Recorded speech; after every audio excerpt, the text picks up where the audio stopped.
Boa noite.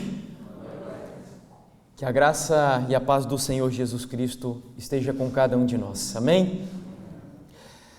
Bom, queridos, não sei para vocês, mas a semana para mim está passando bem rápido. Nós já estamos no nosso 5º encontro, nos falta apenas mais 3. Eu louvo a Deus por cada um de vocês que tem se esforçado para comparecerem aqui.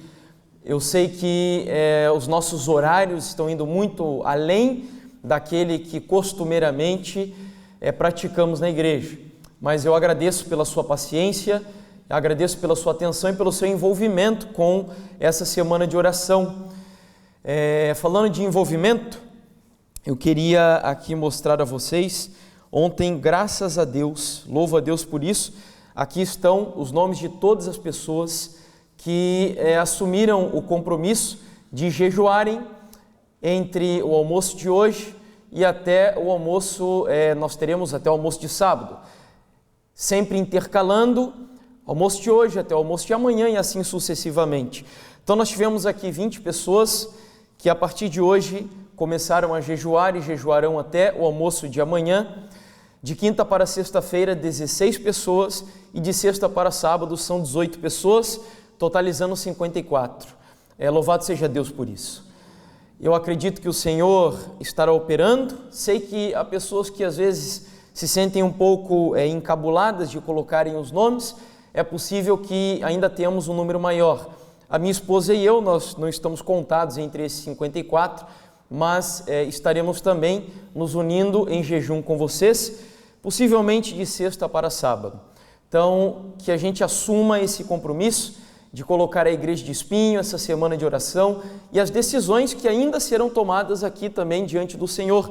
Eu já até lhes digo que durante esses dias algumas pessoas têm assim me alegrado com alguns testemunhos, são presentes que Deus nos dá de entrar no seu gozo, como diz a sua palavra, e eu já lhes digo que existem vidas sendo transformadas aqui durante essa semana, graças a Deus.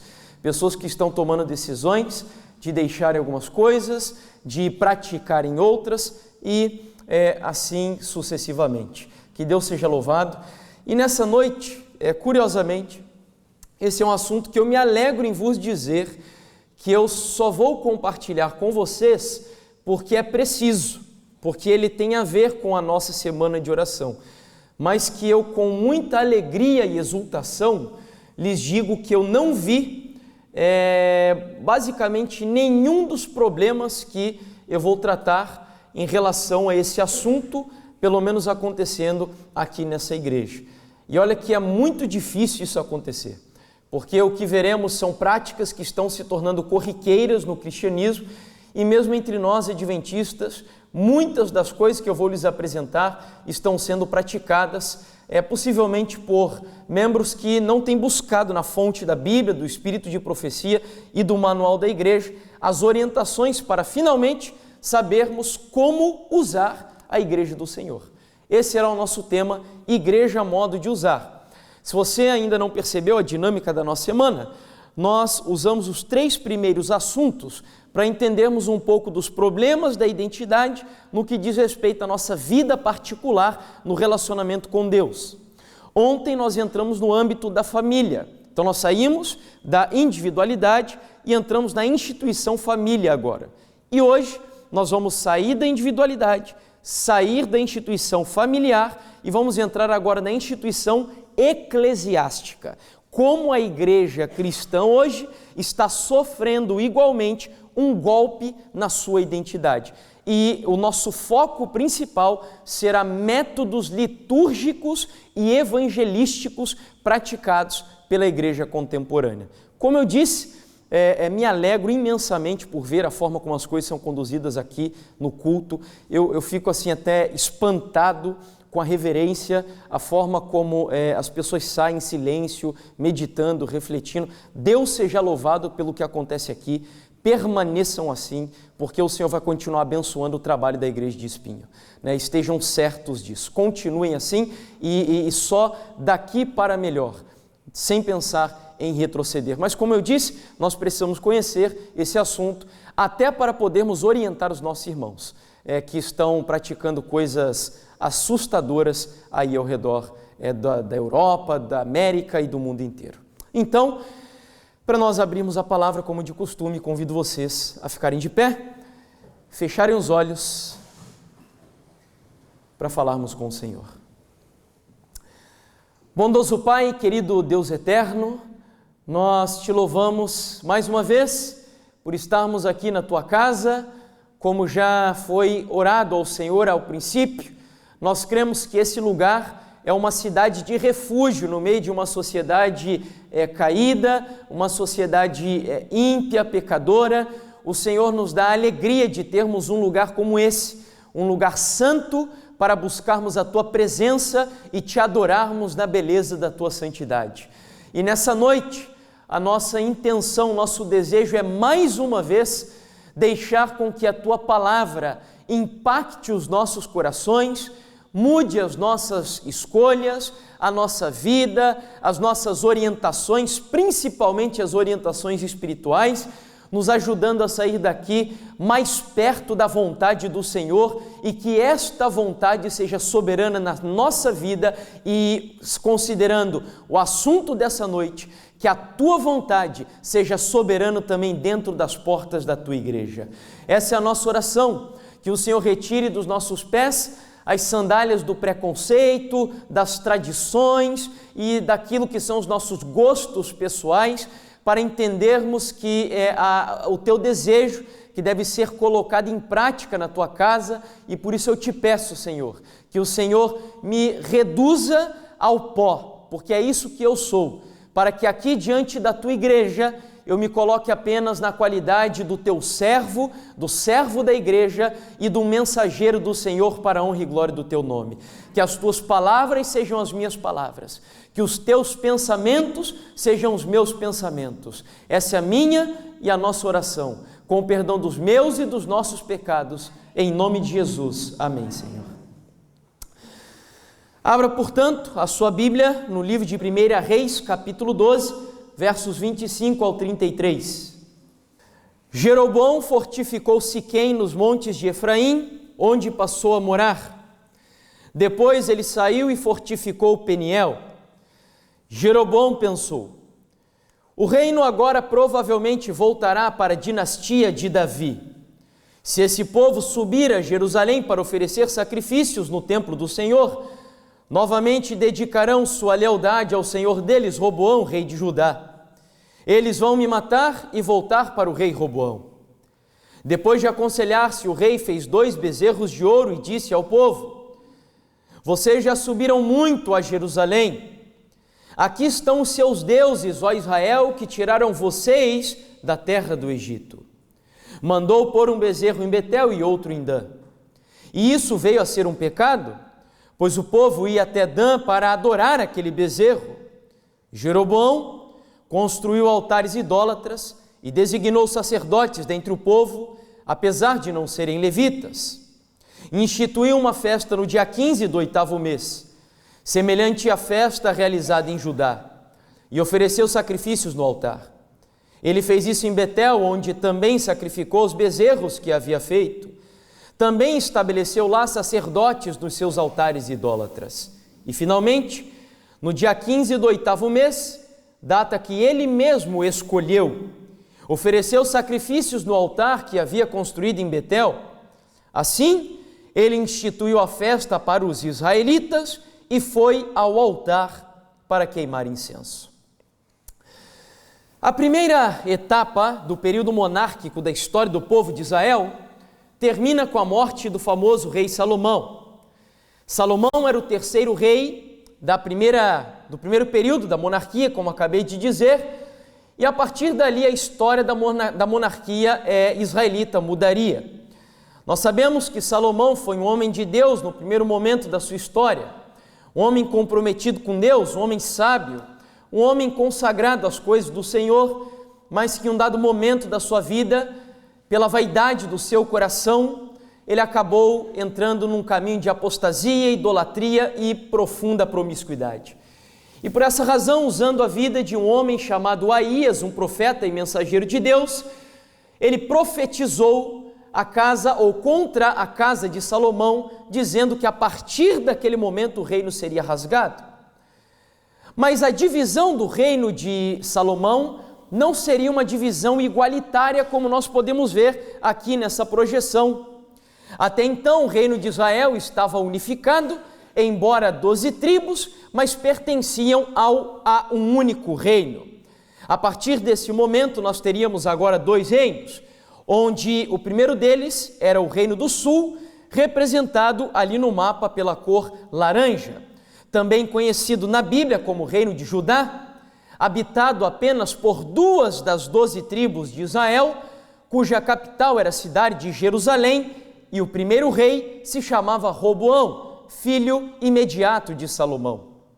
Ali está representada a habitação desse reino pelas tribos de Judá e Simeão, mas na realidade a tribo de Simeão era uma tribo muito pequena, ela nem era contada. Na verdade, eu precisaria até corrigir esse slide, as 2 tribos principais contadas no Reino do Sul eram as tribos de Judá e de Benjamim. O segundo reino era o Reino do Norte, também conhecido como Reino de Israel, representado ali no mapa pela cor azul. Esse reino sim era muito maior, habitado por 10 das 12 tribos de Jacó. A capital era a cidade de Samaria e o primeiro rei foi o rei Jeroboão. Esse mesmo Jeroboão que lemos na história do livro de Reis, no capítulo 12. Jeroboão era um homem íntegro, um homem fiel a Deus, um homem piedoso, um homem comprometido com as coisas do Senhor, quando, num primeiro momento, Deus inclusive coloca sobre ele a responsabilidade de reinar sobre a maior parte do povo de Deus, aqui no caso, o reino de Israel. Porém, prematuramente, eu diria até de forma insana, Jeroboão se desvia dos caminhos do Senhor. E o desvio é muito claro quando nós entendemos uma ordem que Deus deu para o seu povo, quando estes ainda eram nômades no deserto, sob a liderança, a tutela ou ministério de Moisés. No livro de Deuteronômio, nós vemos a ordem que Deus deu e que foi finalmente transgredida de maneira insana por Jeroboão. O texto diz assim: guarda-te, não ofereças os teus holocaustos em todo o lugar que vires, mas no lugar que o Senhor escolher, numa das tuas tribos, ali oferecerás os teus holocaustos e ali farás tudo o que te ordeno. O texto, portanto, está dizendo que ao entrar em Canaã, em outras palavras, diferentemente das práticas adotadas durante o período de 40 anos de peregrinação, o povo de Deus não mais poderia oferecer holocaustos em quaisquer lugares.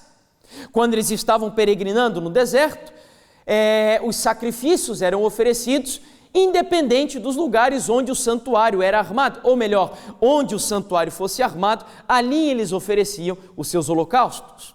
A partir do momento que se estabelecessem em Canaã, os sacrifícios deveriam ser oferecidos, ou o culto deveria ser praticado apenas em um único lugar.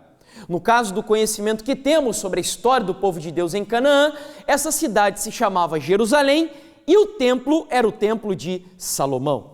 Ou seja, Deus estava dizendo aqui nas entrelinhas que quando o povo entrasse em Canaã, eles deveriam adorá-lo com os sacrifícios do santuário apenas no templo de Salomão, na cidade de Jerusalém.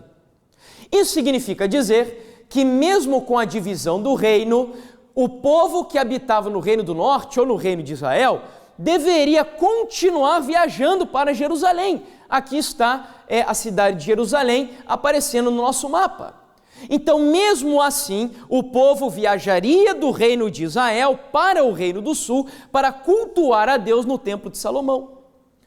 Jeroboão, com medo de perder o número dos seus súditos, entendendo que era arriscado o povo sair do Reino do Norte e viajar para o Reino do Sul, e talvez gostando do Reino do Sul não voltassem para o seu reino, ele começa a praticar o que chamo eu de um culto jeroboânico. para facilitar as coisas ao povo, a fim de agradar o povo e eximir o povo de fazer um sacrifício um pouco maior em fazer essa viagem até Jerusalém, Jeroboão começa a sacrificar o culto que agradava a Deus para praticar um culto segundo a sua própria vontade. E então, o primeiro relato que lemos no texto é que Jeroboão ordenou a construção de 2 altares, o primeiro deles na cidade de Dan e o segundo na cidade de Betel. 2 cidades onde o santuário já havia sido armado. A intenção do diabo era, no inconsciente do povo, fazer o povo concluir da seguinte maneira: olha, no final das contas eu acredito que Deus não vai se importar, porque tanto em Betel como em Dan, Deus já foi adorado, ou seja, não haverá problema se adorarmos a Deus ali também. O que eles estavam fazendo era voltando atrás de uma orientação clara de Deus, litúrgica, para a maneira como Deus deveria ser adorado. E então, Jeroboão estava tão comprometido em fazer a sua vontade e agradar o povo, que sobre esses 2 altares ele agora transgride o 2º mandamento, que proíbe a adoração da divindade por intermédio de imagens de escultura. O texto diz ainda que ele ordena a confecção de 2 bezerros de ouro. Não bastasse isso, Jeroboão estava tão comprometido com o seu estilo de culto, que ele vai agora começar a ordenar pastores e sacerdotes segundo a sua própria vontade. A Bíblia diz que ele começa a ordenar pastores ou sacerdotes naquela época das diversas tribos de Israel, sendo que, nós conhecemos, Deus separou apenas uma única das 12 tribos para um ministério sacerdotal. Que tribo era essa, lembram? Os levitas. Mas agora Jeroboão começa a ordenar sacerdotes da tribo de Gade, de Azer, de Zebulon, de Naftali, de Judá e por aí vai. Porque, novamente, volto a repetir, ele estava mais comprometido com o seu culto jeroboânico e em agradar o povo do que fazer a vontade de Deus.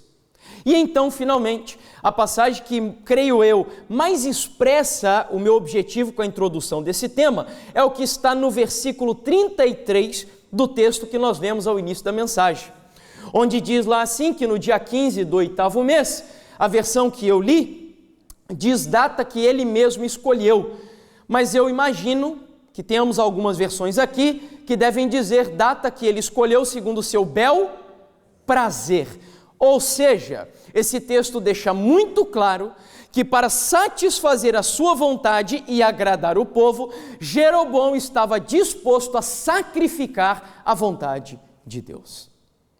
Introduzindo o tema com essa experiência, eu poderia ter escolhido aqui muitas outras histórias que seguiriam a mesma linha daquilo que considero eu ser a maior dificuldade do povo de Deus na história da igreja em todas as épocas.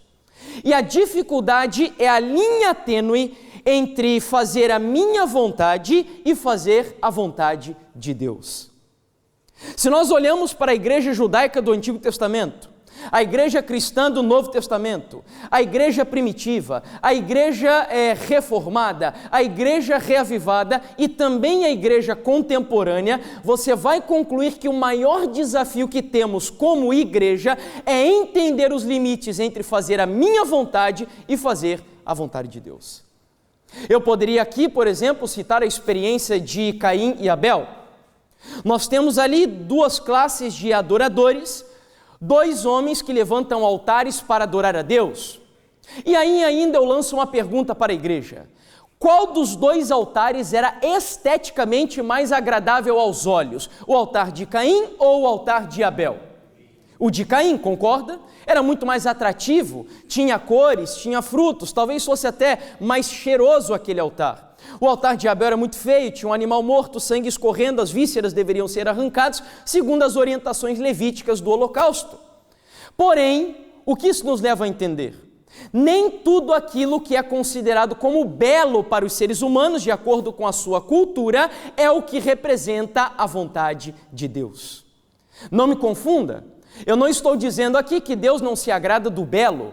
Deus é o criador do belo. Foi Ele quem pintou a natureza com cores, que fez os pássaros cantarem. Deus ama a beleza. Porém, o padrão de beleza de Deus nem sempre é o padrão de beleza dos seres humanos, principalmente em se tratando de uma cultura caída como a nossa. Ou seja, nem sempre aquilo que para nós é belo, que nos agrada, representa a vontade de Deus. Eu poderia aqui citar um outro exemplo da época dos juízes, quando então o profeta Samuel está a ponto de falecer. O povo de Deus agora preocupado com o culto, com o estilo de organização política do seu povo, chega então para Samuel e diz assim: Samuel, a maioria tem um rei, e porque a maioria tem um rei e está dando certo para eles, nós também queremos um rei. Pergunto, era da vontade de Deus que o seu povo tivesse um rei, sim ou não? Não, ou seja, conclusão, nem sempre o que a maioria está fazendo, e por mais que esteja produzindo resultados positivos, representa a vontade de Deus. E finalmente, poderia ainda aqui citar a experiência de Davi, quando Davi vai transferir a arca, se eu não me engano, da cidade de Obed-Edom para a cidade de Jerusalém. Ele tinha boas intenções ao fazer essa transferência, mas em suas boas intenções, Davi tensionava fazer o transporte de forma mais moderna para aquela época. E o desejo dele foi colocar a arca sobre uma carruagem guiada por bois e vacas. E a intenção dele foi positiva num primeiro momento, o transporte seria muito mais fácil e talvez até mais rápido. Mas vocês acabaram de fazer a Expo Bíblia e vocês sabem como a arca deveria ser transportada pelo povo de Deus. A ordem era que a tribo de Levi, a família de Coate, deveria transportar a arca, mas de que maneira? Carregando a arca como? Sobre os ombros, nem tocar na arca eles podiam, apenas nas travessas que traspassavam as argolas da arca. Ou seja, conclusão, nem sempre aquilo que é mais moderno, por mais que possa facilitar a comunicação, representa a vontade de Deus. Entendendo isso, nós vamos dar um salto temporal bastante grande agora, e nós vamos chegar até o século XIX, famoso século XIX, início do século XX, quando a ciência começou a ganhar um espaço tremendo na nossa cultura ocidental. E então, uma nova filosofia surge nos Estados Unidos da América, chamada de pragmatismo. E aqueles que fundamentam esse novo paradigma filosófico são esses três homens que vocês veem aí, onde o primeiro deles, o Charles Peirce, um filósofo, o segundo, um psicólogo chamado William James, e o terceiro, um jurista, cujo nome era Oliver Wendell. Como eu disse, surge então a filosofia do pragmatismo, que é muito parecida com o jeroboanismo que eu acabei de mencionar, só que agora nós estamos falando do meio acadêmico. E então, para não nos demorarmos muito nesse conceito do que é o pragmatismo, eu poderia dizer a vocês que o pragmático não está preocupado com a teoria da verdade. A preocupação de um pragmático é com a funcionalidade da verdade.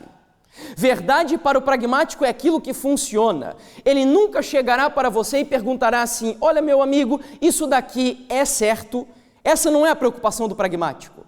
A preocupação dele é: isso daqui dará certo?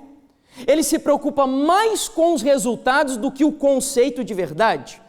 Se eu pudesse aqui resumir em uma única frase o que é o pragmatismo, para facilitar o nosso entendimento, a frase seria: os fins justificam os meios. Isso é o pragmatismo.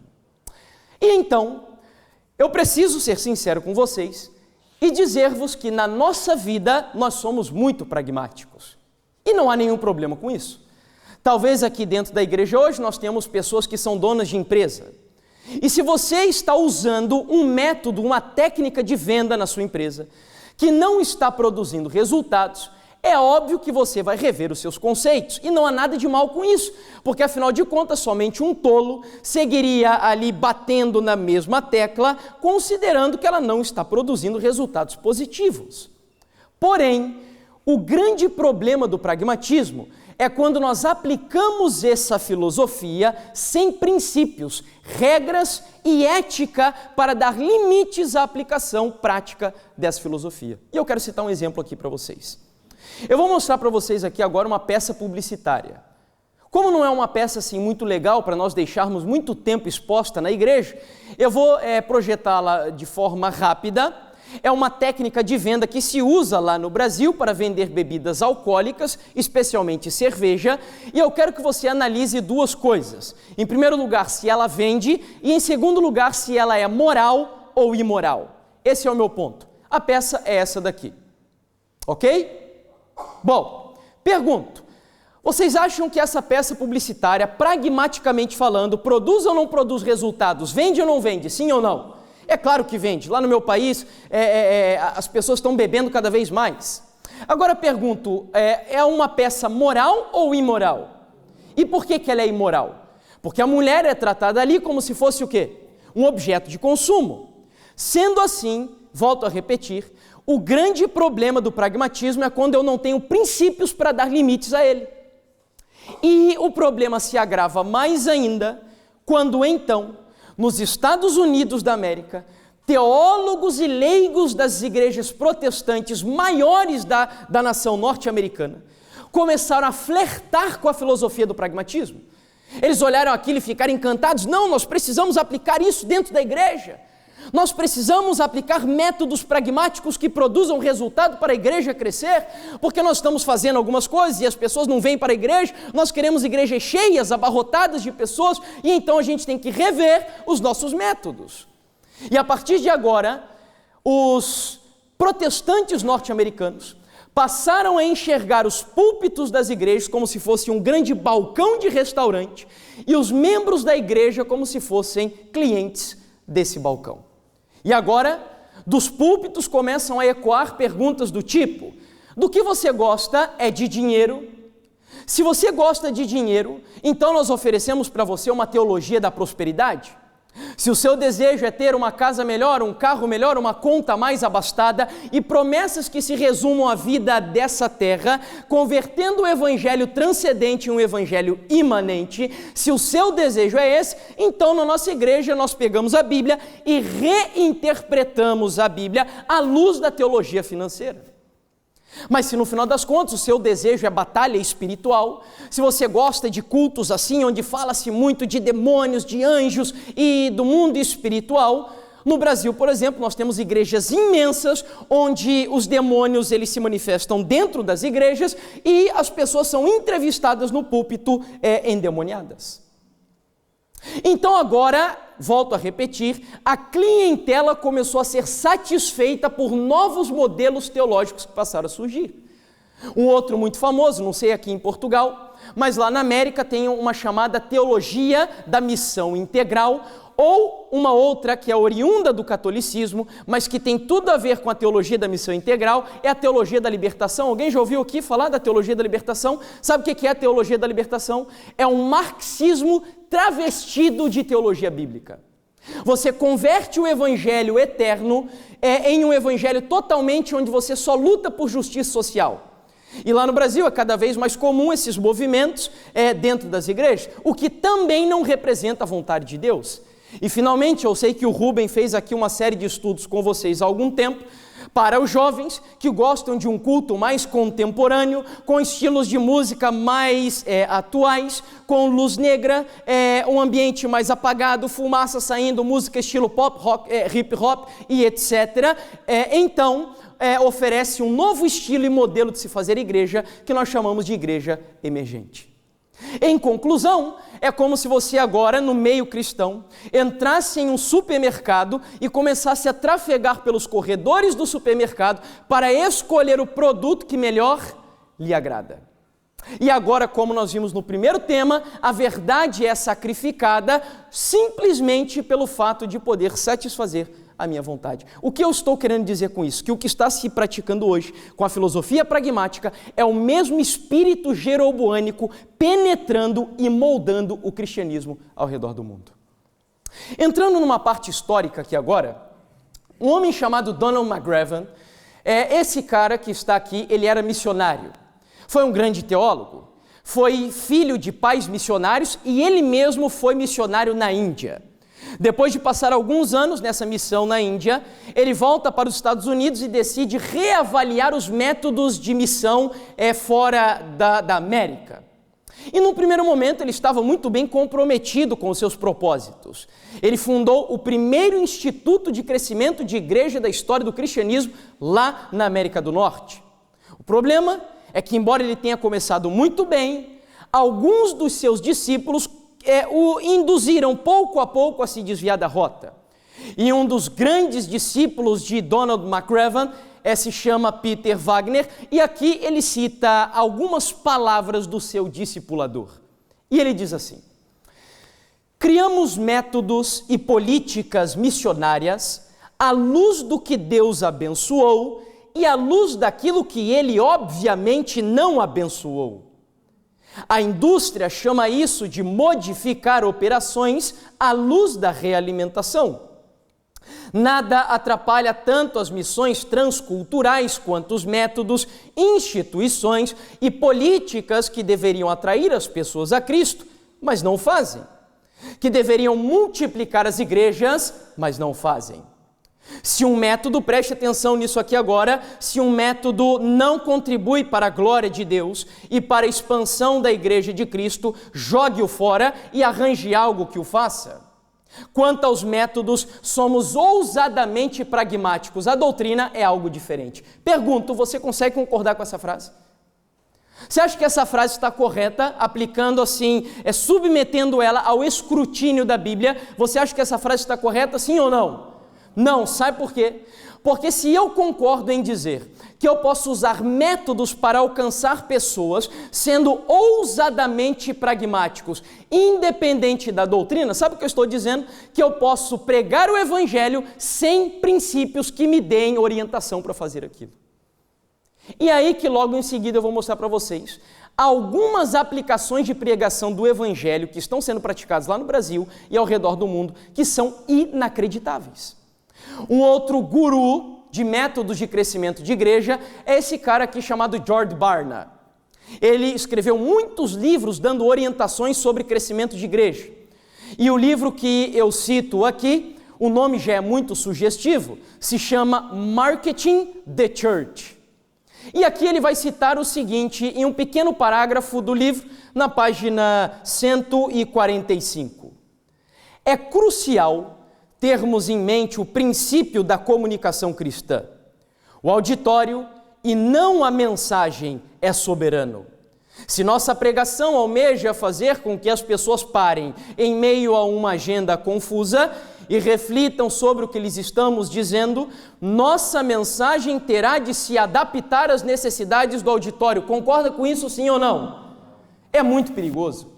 O que ele está querendo dizer é que eu preciso agradar o auditório para que o auditório se satisfaça com a mensagem que eu prego, e isso é extremamente perigoso. Porque se eu considero, por exemplo, o auditório pós-moderno, hoje cada vez mais comum pessoas que não gostam de métodos de igreja como esse daqui. Os pós-modernos abominam hierarquia, os pós-modernos detestam essa ideia de se assentar e alguém está ensinando como estamos fazendo aqui.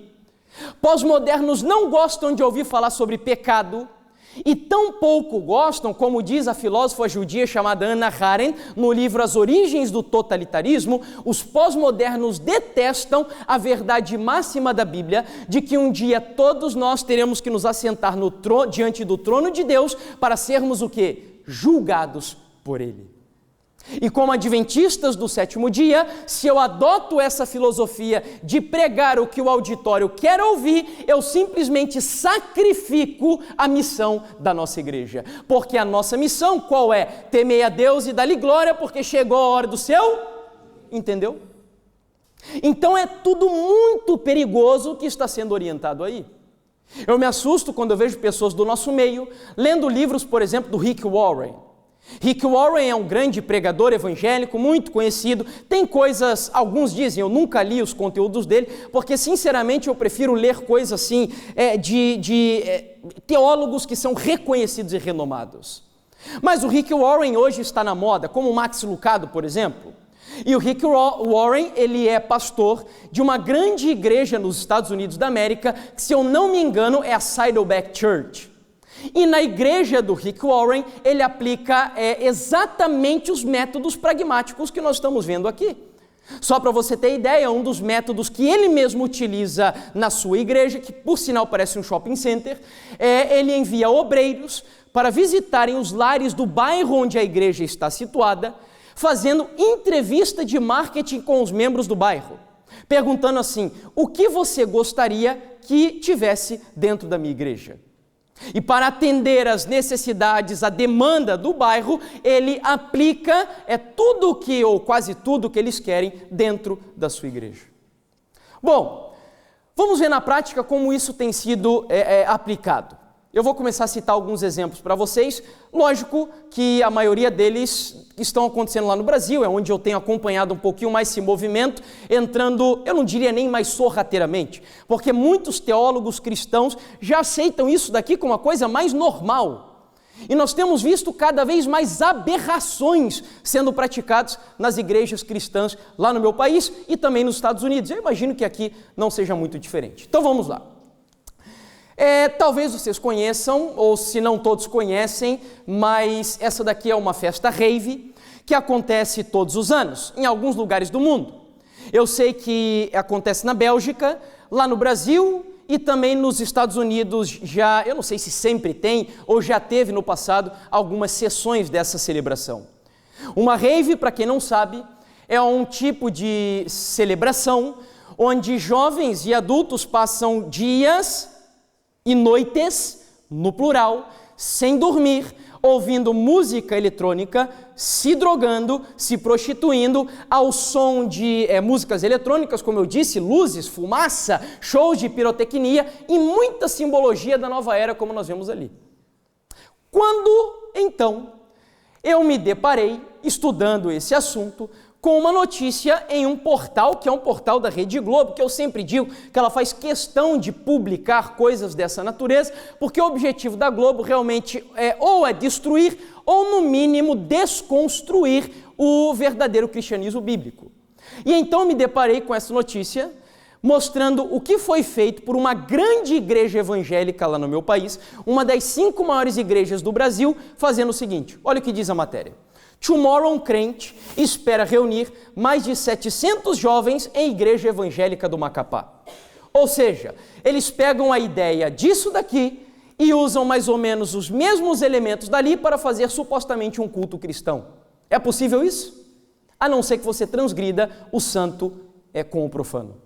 A não ser que sejamos, como temos visto ao longo dessa semana, cristãos esquizofrênicos. A gente tem repetido muito isso aqui. Então vamos lá. Eles entrevistaram o diretor jovem da igreja, perguntando para ele sobre esse culto, e o rapaz disse assim: a proposta do culto temático é mostrar que ser cristão é legal, e não aquele estereótipo chato como muitos comentam. Nós podemos dançar, pular e cantar. Somos também divertidos e felizes como qualquer outro jovem. Ou seja, o objetivo deles é mostrar que ser um jovem cristão é legal. A minha pergunta é: o que é ser um jovem cristão legal para os padrões contemporâneos? Se nós adotamos os padrões contemporâneos do que é ser um jovem legal, muitos dos princípios bíblicos serão sacrificados. Se ser um jovem cristão legal na visão dele fosse ser um jovem como Daniel, como Elias e tantos outros que a Bíblia menciona, eu não teria problema, mas esse não é o ponto de vista dele. Ele foi muito claro em dizer que ser um jovem cristão legal é pular, dançar e cantar. E aí eu me pergunto, será que fazendo o que os outros fazem, comendo o que todos os outros comem, frequentando os lugares que os outros frequentam, assistindo o que eles assistem e ouvindo o que eles ouvem, e só pelo fato de eu dizer que eu sou cristão e eles não, eu estou salvo e eles estarão perdidos? É claro que não. Porque eu volto a repetir, já disse isso durante a semana, ser um cristão adventista do 7º dia não é apenas uma mudança de credo, mas é uma mudança no estilo de vida. E aí eles também entrevistaram o pastor da igreja. O pastor disse assim: esperamos nesse culto um número bem maior do que o normal. Trabalhamos com DJs, música, teatro, dança, efeitos de som, iluminação e fumaça, tudo que a garotada gosta. A produção é para um culto muito mais dinâmico e agradável, mas sempre com ênfase na mensagem bíblica. Sabe qual a impressão que eu tenho? É que usa-se a Bíblia só para desculpar todas as outras parafernálias que são utilizadas nesse culto. E aí eu me lembro, aqui é impossível não lembrar, e se eu fosse você eu anotava essa frase para nunca me esquecer dela, principalmente você jovem que está aqui dentro. É uma frase de um teólogo protestante chamado A.W. Tozer, onde ele diz mais ou menos assim: diga-me o quanto de entretenimento você precisa e eu lhe direi o quanto de Deus tem em você. Entenderam a frase? Diga-me o quanto de entretenimento você precisa e eu lhe direi o quanto de Deus tem em você.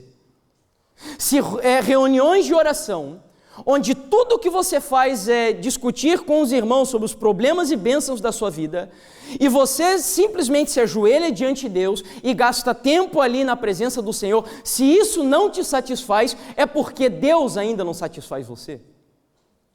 Se estudar a Bíblia não te satisfaz, se você tem mais prazer e alegria em assistir um filme de Hollywood, por exemplo, do que ler a palavra de Deus, é sinal de que você ainda tem carência de Deus na sua vida.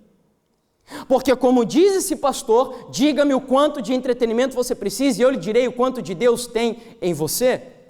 E eu tenho visto lá no meu país muitas igrejas trazendo tudo o que ele está dizendo ali para dentro das igrejas, com a desculpa de atrair os jovens para as igrejas. Mas eu pergunto, você acha que os jovens vão para as igrejas por causa de Jesus, por causa da palavra e do Espírito Santo, ou por causa desse monte de parafernália que vemos aí? É claro que a resposta é muito óbvia. Portanto, esses métodos são minimamente questionáveis e muito perigosos. Eu me lembro de uma frase desse mesmo autor, esse teólogo, chamado A.W. Tozer, onde ele diz assim: se o Espírito Santo fosse tirado da igreja primitiva, 95% das coisas que eles faziam, eles deixariam de fazer e sentiriam uma falta profunda do Espírito Santo. Mas se o Espírito Santo fosse retirado da igreja hoje, diz ele, 95% das coisas que fazemos continuaríamos a fazer e possivelmente não sentiríamos nem o mínimo da falta do Espírito Santo. Sabe por quê? Porque infelizmente hoje muitos de nós, cristãos no geral, temos confiado mais em métodos sociológicos, antropológicos, das ciências sociais, psicológicos para alcançar as pessoas do que o poder do Espírito Santo na nossa vida. E sabe, deixa eu ser bem sincero com vocês, um dos grandes problemas que eu vejo entre nós adventistas, sabe qual é? Falta de oração. Se tem uma coisa, pelo menos que os evangélicos, eles assim, poderiam nos ensinar, é vida de oração. Eu já tive a oportunidade de participar de rodas de oração com evangélicos. Ficamos ali cerca de 2 horas e meia orando na presença de Deus. E muitos de nós não conseguimos passar nem 5, 10 minutos falando com o Senhor. E é óbvio que onde há falta, a carência de oração, há falta de poder. E nós vamos agora confiar mais em métodos humanos e mundanos do que na ação do Espírito Santo de Deus. Nós precisamos, inclusive, eu sempre recomendo nas igrejas por onde eu passo, eu não sei se vocês têm isso aqui, mas entre os ministérios que existem dentro de uma igreja adventista, deveria existir um ministério de oração. Isso é extremamente necessário. Eu já preguei em igrejas, onde enquanto o pregador estava ali no púlpito, não adventistas, evangélicas, havia um grupo de pessoas em uma sala orando para que as visitas nas igrejas fossem profundamente impactadas pelo Espírito Santo e se convertessem. Nós precisamos desenvolver a oração na nossa vida. E é lógico que como fruto da oração virá também a obediência.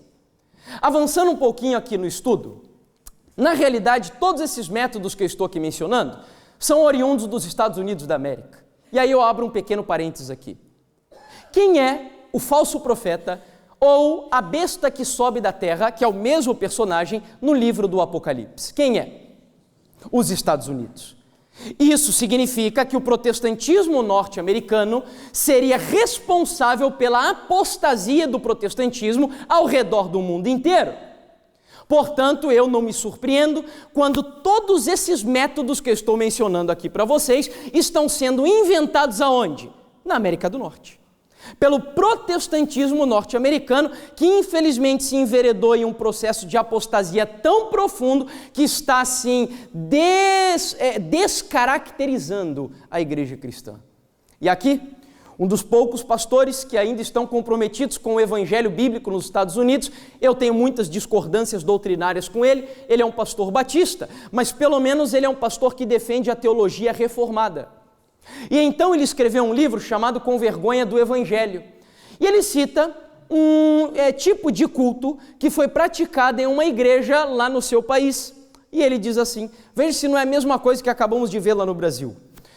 Uma grande igreja do sudoeste dos Estados Unidos acaba de instalar um sistema de efeitos especiais que custou $500 mil. Vejam onde eles foram buscar a ideia. Capaz de produzir fumaça, fogo, faísca e luzes de lazer no auditório. A igreja enviou alguns dos seus membros para estudar ao vivo os efeitos especiais de Bally's Cassino em Las Vegas. O pastor terminou um dos cultos, sendo elevado ao céu por meio de fios invisíveis que o tiraram da vista do auditório, enquanto o coral e a orquestra adicionavam um toque musical à fumaça, ao fogo e ao jogo de luzes. Ou seja, tudo isso tem sido praticado há muito tempo lá nos Estados Unidos. Tanto que hoje é comum igrejas cristãs protestantes que lá são conhecidas como dead churches, ou seja, igrejas mortas. Todos esses métodos, queridos, que estamos vendo, e eu louvo a Deus mais uma vez porque essas coisas eu não vi aqui, mas todos esses métodos ali já estão comprovadamente demonstrados para a sociedade que eles só contribuem para uma coisa: descaracterização do cristianismo e a morte da igreja cristã. Todas as igrejas protestantes reformadas que se enveredaram por esse caminho estão perdendo o número dos seus membros lá nos Estados Unidos. E aqui na Europa eu sei que algumas igrejas estão adotando essas coisas, abrindo igrejas para se tornarem bares, museus, restaurantes, profanando o ambiente da igreja, fazendo coisas e práticas extremamente esquisitas. Agora o que está na moda é um tipo de culto que é praticado lá na Austrália, que é o Hillsong, e depois quem quiser pesquise um pouquinho sobre isso, porque eu não tenho tempo para dizer. Mas louvado seja Deus, e eu repito isso mais uma vez, que nós ainda temos redutos de igrejas fiéis, e continuem assim, porque vocês serão, creio eu, uma luz no meio da Europa em trevas em nome do Senhor Jesus. Mostrando às pessoas, e esse será o nosso estudo de amanhã, você vai entender qual é o verdadeiro problema do grande conflito. Tem pessoas achando que o problema do grande conflito é uma luta entre crentes e ateus. E essa não é a verdadeira batalha entre o bem e o mal. Amanhã eu vou mostrar para você como tudo isso aí, esses cultos esquisitos que estão sendo adotados pela maioria das igrejas, e muitos jovens estão abraçando esse tipo de coisa, como isso tem tudo a ver com a batalha do Armagedon. É o diabo que está semeando esse joio no meio da igreja cristã, justamente porque ele sabe que o clímax da batalha entre o bem e o mal está chegando ao fim. Bom, o último exemplo que eu dou aqui para vocês, numa revista de grande circulação lá no Brasil, que é a revista Veja, saiu a seguinte matéria: a Igreja da Porrada. Um nome muito estranho, né? Meio esquisito. Como assim Igreja da Porrada? Eu costumo dizer, é uma brincadeira apenas, mas daria um bom título para sermão se a palavra ali bom, é uma palavra meio feia, né? A palavra pancada, ela fosse dar porrada no pecado. Aí não teria problema nenhum, se a ideia fosse essa, porque o apóstolo Paulo diz assim, que eles murravam o seu corpo, lembra? Então Paulo pregava dessa maneira. E detalhe, Paulo pregava o evangelho contextualizando a sua pregação com a cultura. Ele não fazia isso? Mas Paulo não tinha princípios para dar limite para a pregação dele, sim ou não? É óbvio que sim. Por que eu digo isso? Porque alguns mencionam o seguinte: não, mas Paulo diz que ele se fazia de judeu para com judeu e de gentio para com gentio, como se ao dizer que ele se fazia de gentio para com gentio, ele estivesse dizendo assim: olha, eu me faço de prostituto com as prostitutas, de adúltero com os adúlteros, de mundano com os mundanos. É óbvio que não é isso que Paulo estava dizendo ali no texto. É óbvio que quando você vê Paulo pregando em Atenas, e ele usa o contexto da filosofia grega, não tem nada a ver com esse monte de aberrações que estamos vendo aqui. E então, a Igreja da Porrada, o título da matéria, Eles entrevistaram o pastor da igreja. Sabe qual foi a ideia dele? Ele trouxe um octógono ou um ringue de UFC de luta para dentro do terreno da igreja, supostamente para atrair os jovens por intermédio da luta, da batalha. E aí então, eles entrevistaram o pastor com a seguinte pergunta: por que ensinar o MMA, que é o nome em inglês para artes marciais? Deus tocou meu coração e me disse, olha a desculpa que ele deu, através desse esporte, os jovens vão entrar na igreja e aprender o que Deus pode ser na vida deles. O MMA não é pecado, como muitos dizem, pelo fato de um bater no outro. Deus me falou isso. E eu me pergunto, em que lugar? O grande problema é que as pessoas hoje não estão assim muito preocupadas com o que diz a Bíblia. E muitas vezes nós, adventistas, também não estamos preocupados com o que diz quem? Aquela senhorinha dos livros de capa vinho, Ellen White. E a gente começa a praticar as coisas assim, porque eu acho, eu penso, eu gosto, e o espírito de Jeroboão vai entrando no nosso meio. Em nome de Jesus, algo que eu já preguei aqui, voltemos a valorizar a Bíblia, os escritos de Ellen White e o manual da igreja, que Ellen White diz que quando a associação geral está reunida, é a voz de Deus falando por intermédio dela. Queridos, se nós nos preocupássemos com fazer a vontade de Deus na Bíblia, nos escritos de Ellen White e etc., olha, haveria unidade na igreja. Por que há tanta divisão na igreja? É fanatismo de um lado e formalismo do outro. Porque nós não examinamos a Bíblia e os livros de Ellen White e o manual da igreja devidamente para saber qual é a vontade de Deus através da sua igreja. E aí a divisão, é óbvio, porque o meu gosto pessoal é diferente do gosto pessoal do Idílio, que é diferente do gosto pessoal do Rubem, e por aí vai. E é por isso que nós vimos ali no início do estudo o culto praticado por Jeroboão, que não estava nem um pouco comprometido com a vontade de Deus. E aí a segunda pergunta, ela obtém uma resposta ainda mais assim estapafúrdia, uma resposta mais esdrúxula do que a primeira. O que os fiéis pensam disso? Olha a resposta do pastor. Antes de o rock entrar na igreja, ele era do capeta. Nós tiramos o rock do capeta. Aleluia! Agora o rock é bênção. A maquiagem e o batom também eram do diabo, e a gente tomou dele. Agora é a vez do MMA. Há quem diga, isso não é coisa de Deus. É coisa de Deus sim, diz ele. Está vendo o absurdo? Quando eu uso argumentos subjetivos para fundamentar o que eu creio, qualquer coisa vale. Por exemplo, se o rock foi batizado e agora ele pode ser tocado dentro da igreja, por que eu não posso batizar o funk e o funk também se tornar uma música praticada dentro da igreja? Argumentos subjetivos desenvolve teologia subjetiva. Ou melhor, eu me recuso até a chamar de teologia. Isso daqui não é teologia, isso daqui é humanismo e antropocentrismo. Bom, um pregador batista do século XIX, que viveu na mesma época de Ellen White. Eu admiro muito, por sinal, o que esse pastor escreveu, pastor Charles Haddon Spurgeon, não sei quantos conhecem ele aqui. Eu só tenho, assim, algumas divergências, mas principalmente porque ele acredita na teoria, ou melhor, na doutrina da predestinação. E eu lamento muito por isso, mas ele escreveu muita coisa boa mesmo.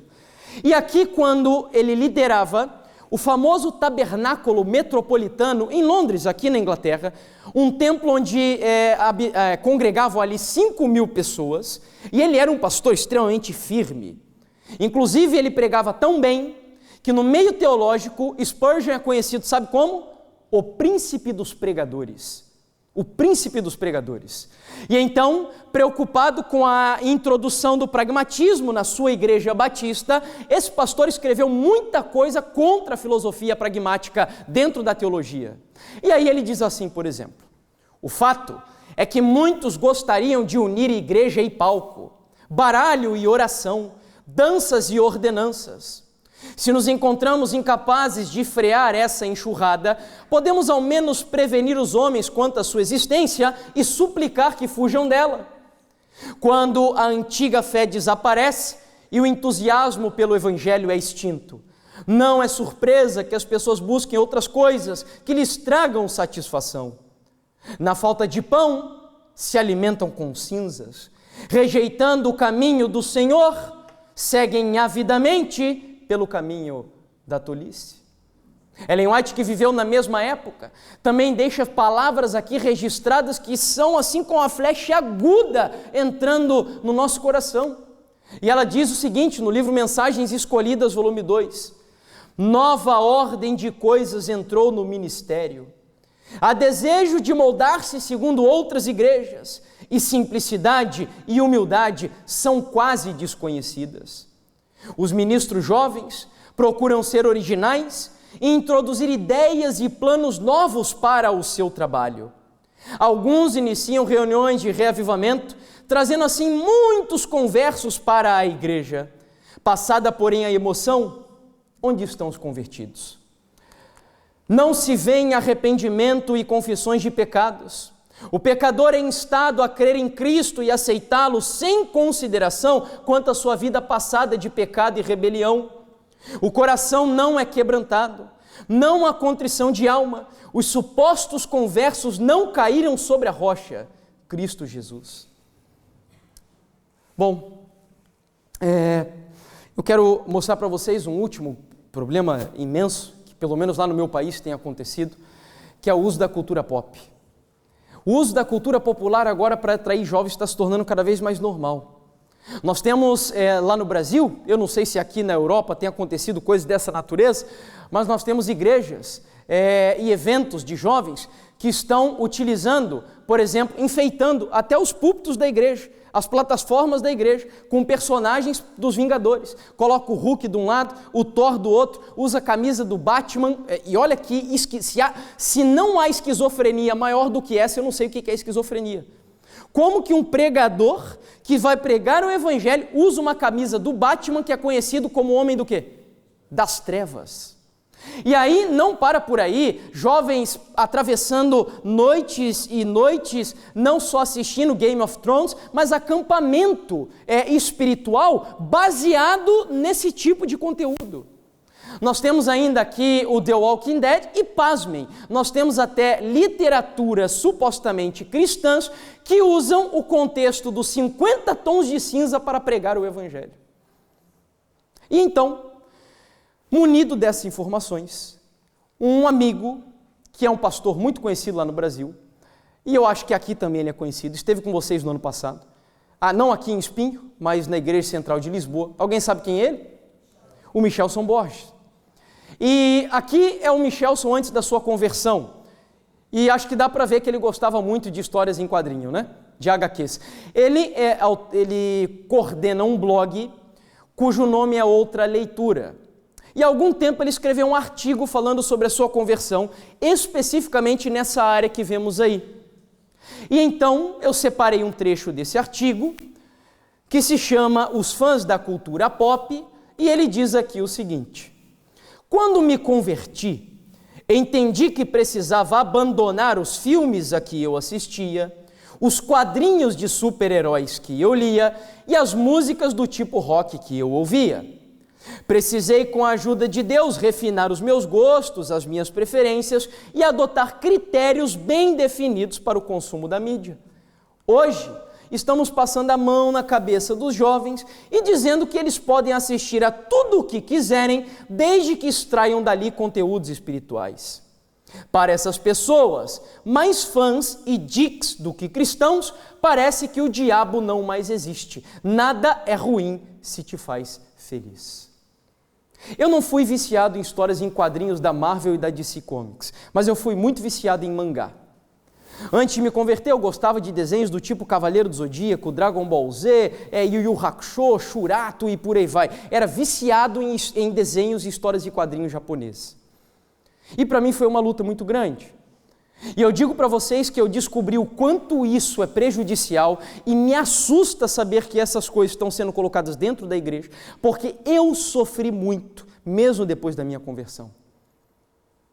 Eu abandonei essas coisas, mas ainda assim, em algumas noites, eu tive experiência com um demônio, que eu não tenho tempo para contar aqui para vocês, mas em algumas noites eu acordava de repente aos gritos e prantos na cama, deixando a minha esposa apavorada.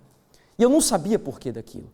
Eu estava dormindo tranquilo e de repente acordava gritando, assustado, e fui pesquisar na internet e eu descobri que isso não é nem pesadelo, se chama perturbação noturna. E eu não entendia por quê. E comecei a questionar o Senhor, dizendo: Senhor, por que, Senhor? Eu já joguei os meus desenhos fora, eu já não assisto mais nada do que eu assistia antigamente, eliminei todas essas coisas da minha vida, por que que eu ainda estou sofrendo dessa forma? E a resposta que eu obtive de Deus foi a seguinte: para quem estuda aqui Freud, quem conhece um pouquinho do que Freud escreveu, sabe que o nosso inconsciente armazena coisas que mesmo que a gente abandone na nossa vida, essas coisas ficam ali armazenadas. E então eu entendi que mesmo assim, mesmo com a minha conversão, de alguma forma Satanás estava usando essas informações do meu inconsciente para tirar os meus sonos, à noite me perturbar. Eu tinha muita pena da minha esposa, porque ela acordava e ela ficava muito assustada. Nós moramos em uma chácara lá no Brasil, então imagine quando eu viajava, a minha esposa tinha que ficar sozinha. Hoje, graças a Deus, ela já não tem mais medo, mas antes tinha. E eu louvo a Deus, eu não sei nem como foi, mas eu só sei que Deus operou esse milagre. Já fazem alguns meses que, graças a Deus, eu nunca mais tive essas experiências ruins na minha vida. Mas por que eu digo isso? Porque essas coisas são diabólicas. Não tem como nós coadunarmos esse tipo de conteúdo com pregação cristã, só sacrificando os princípios da palavra de Deus.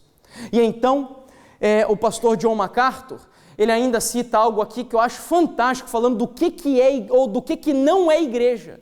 E ele diz aqui o seguinte: a igreja não é um clube à busca de novos sócios, não é o barzinho do bairro onde a vizinhança se reúne, não é um grêmio estudantil à procura de calouros, não é um centro comunitário onde se realizam as festas, não é um clube de campo para as massas, não é um comitê eleitoral onde os problemas da comunidade são discutidos, não é uma corte judicial para corrigir as injustiças sociais, não é um fórum aberto ou uma convenção política ou até mesmo uma cruzada evangelística. Me permitam concluir a frase dizendo que a igreja é a casa de um Deus santo, puro, justo, reto e todo-poderoso. Amém? Isso é a igreja. Deus é o dono da igreja. Os nossos gostos pessoais não valem absolutamente nada para a ortodoxia e a liturgia e a pregação do evangelho de uma igreja. Absolutamente nada. Sabe, queridos, eu vou contar algo para vocês. Nos últimos anos, as experiências mais impactantes da minha vida aconteceram quando eu comecei a estudar um assunto que, por sinal, foi motivado ouvindo pregações de alguns pastores que nem eram adventistas. Não que não tenhamos pastores excelentes, eu sigo muitos pastores, tenho pastores que eu admiro demais no nosso meio. Lá no Brasil nós temos o Wilson Paroski, Amin Rodor, o pastor, que não na realidade é o doutor Rodrigo Silva, o próprio Michelson Borges e por aí vai. Mas eu também tenho aprendido muito com pastores que pregam a teologia reformada. E foi então que Deus despertou meu coração, e eu inclusive tinha até sugerido, perguntei para o Rubem, qual das 2 semanas de oração valeria a pena nós fazermos aqui, e acabamos juntos escolhendo essa. Mas uma outra semana de oração que Deus também, pouco a pouco, foi colocando em meu coração, é uma que eu chamo o Deus desconhecido. E aí eu comecei a estudar, Deus me tocou a estudar sobre os atributos dele.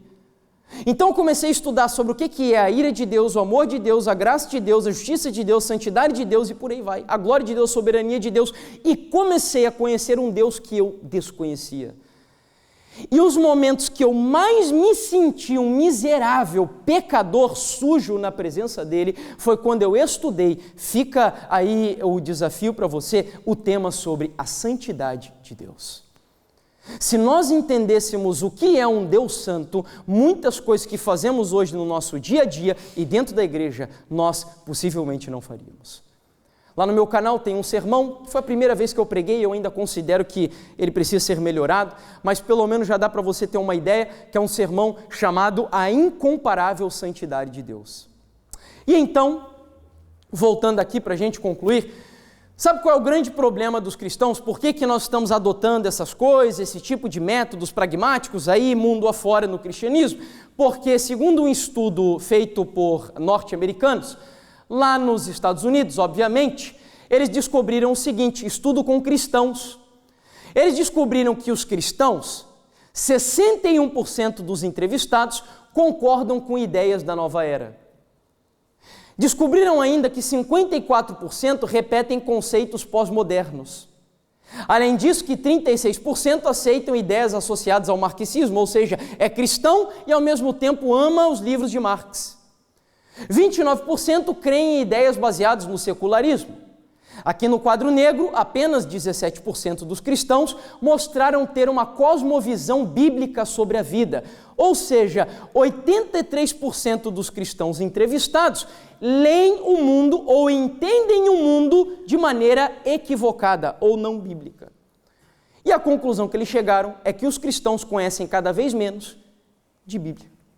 E ali no quadro negro, que é o dado mais alarmante, o estudo ainda mostrou que os mais jovens, com menos de 25 anos, são 8 vezes mais propensos a concordar com essas ideias do que os seus pais. E aí, as palavras de um pastor aqui presbiteriano, que é o pastor Augusto Nicodemos, muito conhecido lá no Brasil também e aí ao redor do mundo, eu concordo, se há alguma coisa que eu concordo com ele, é com essa frase que está aí. 100% do que está escrito ali, eu preciso concordar. Onde ele diz assim: há muito show, muita música, muito louvor, mas pouco ensino bíblico.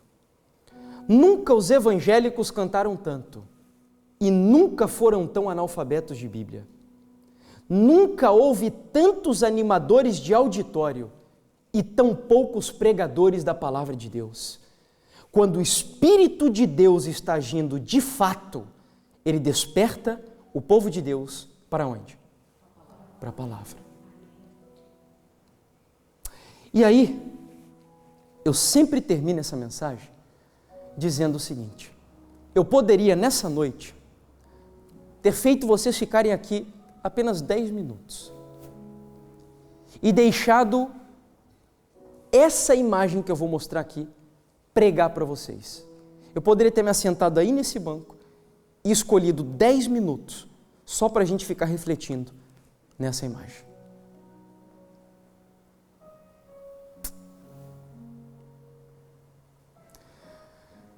Para a esmagadora maioria dos cristãos hoje, isso daqui é cristianismo. Mas em séculos passados, isso daqui era o cristianismo.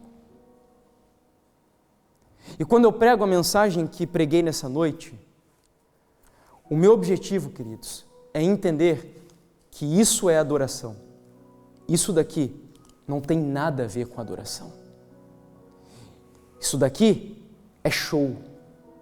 Isso daqui é carne. É mundanismo. Isso daqui é cristianismo e adoração. Quando nós vivermos o verdadeiro cristianismo, isso aqui voltará a acontecer. Porque é o que Ellen White diz. Quando a primitiva piedade for reavivada entre nós, diz ela que as fogueiras voltarão a ser acesas novamente. Que contraste, né? Eu fico imaginando se esses homens levantassem hoje na nossa época, que susto eles teriam. E olha que viver o cristianismo no Império Romano, para quem não sabe, era um império plural.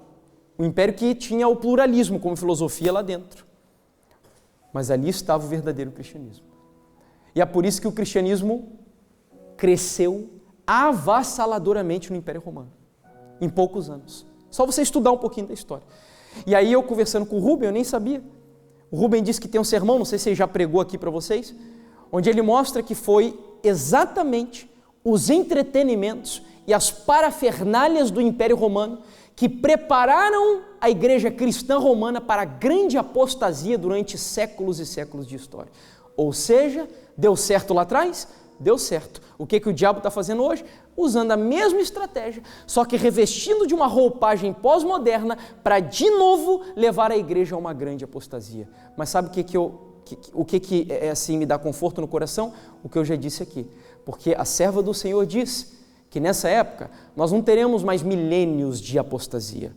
teremos um pequeno período de apostasia, porque agora, e eu acredito que isso já está começando, Deus reavivará a sua igreja, para que o espírito do verdadeiro cristianismo e do verdadeiro adventismo habite no nosso coração, e em nome de Jesus saiamos pelas portas da igreja com o verdadeiro objetivo de missão que temos, preparar o mundo para a segunda vinda do Senhor Jesus Cristo.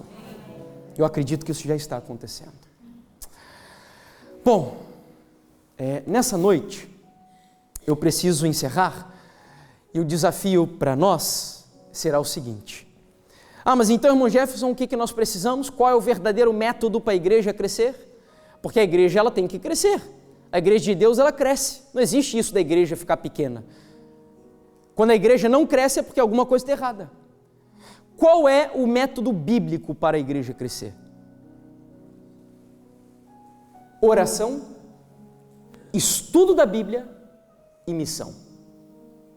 Mas isso é muito simples. Pois é, mas é um método que Deus usa. Eu provarei o meu poder na fraqueza dos seres humanos.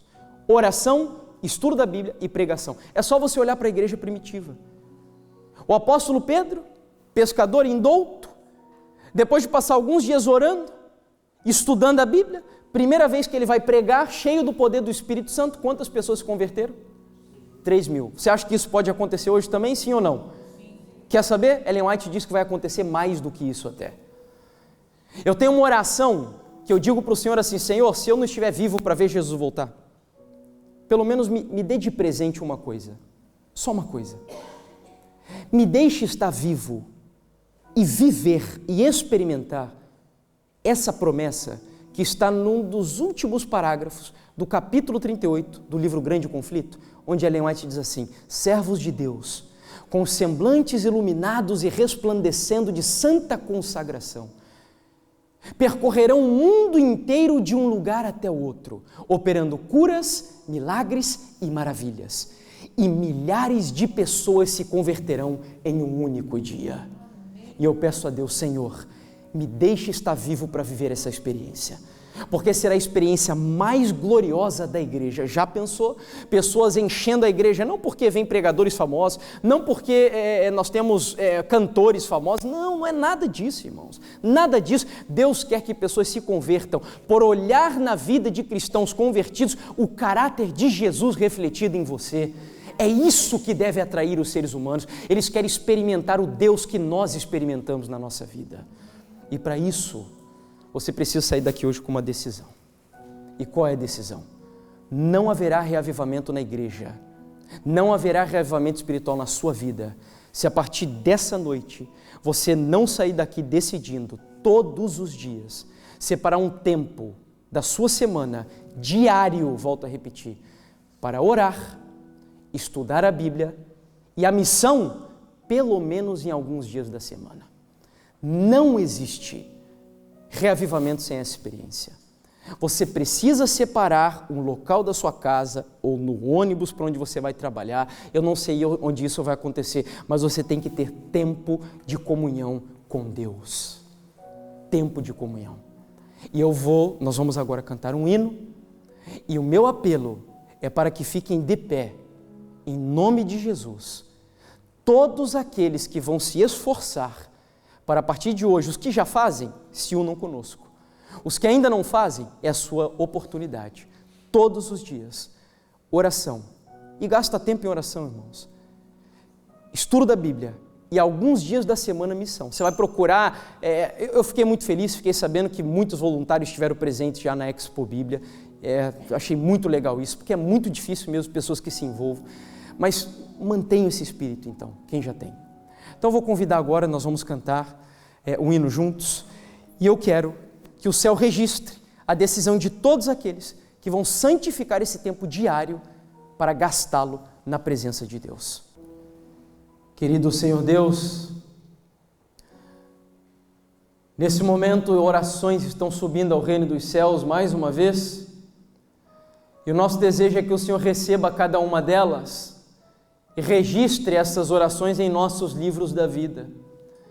Que as decisões que tomamos nessa noite sejam gravadas no Teu reino, de tal forma que o Senhor Jesus Cristo derrame sobre a nossa vida torrentes de água do Espírito Santo, para nos ajudar, Senhor, a, em nome de Jesus, termos forças para assumir o compromisso que fazemos com o Senhor nessa noite.